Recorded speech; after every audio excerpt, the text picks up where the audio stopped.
喂，奴才，朕有啲熱啊，快啲幫朕沐浴。醒少少啦，要浸出條聲先識嘟。退下啦。我諗住佢唔會咁快大啦，我諗住啫，就唔知佢9年都係咁大啫。我諗住其實喺屋企諗住當寵物咁樣嘅，冇諗住落街嘅。後尾有朋友原來落得街嘅，我先帶落街咯。大，佢話有會話大嘅，但係佢冇講我會大得咁緊要啊嘛。應該好似個網球仔咁細樣咯。而家差唔多有36、7磅噶啦。呢個奴才啊，同人講我唔識大咁，失禮死人啊！觀眾朋友唔好聽佢亂噏啊！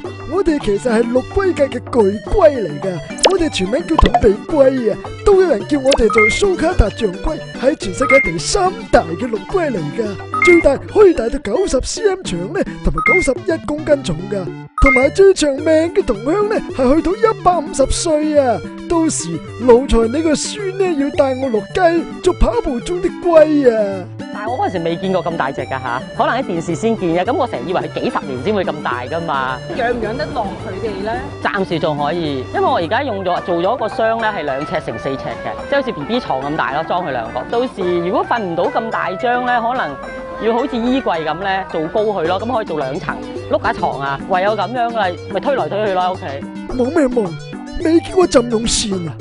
奴才，快啲同觀眾講下，你點樣照顧我哋啊？要好似依家咁成30度，有咁晚太陽，擺暖氈、太陽燈，令佢保暖啊！食蔬菜，食下生果，龜糧主要，唔識游水嘅陸龜嘛，所以你啲指嗰度啲指甲咧，佢唔會有好似鴨嗰個膜咁樣噶啦。其實仲有其他嘢要注意噶，如果想養我哋嘅同鄉嘅朋友咧，就要注意一下啦。因為咧，我哋係陸龜唔係水龜，所以唔好用水養啊。仲有啊，我哋要長期保持28到33度嘅溫度啊，同埋主要係食菜同埋素性嘅龜糧。我哋食嘅菜咧唔可以係高水分噶，因為咧會令到我哋膠肚噶。間唔中一餐好似仙人掌咁嘅嘢食咧就可以噶啦。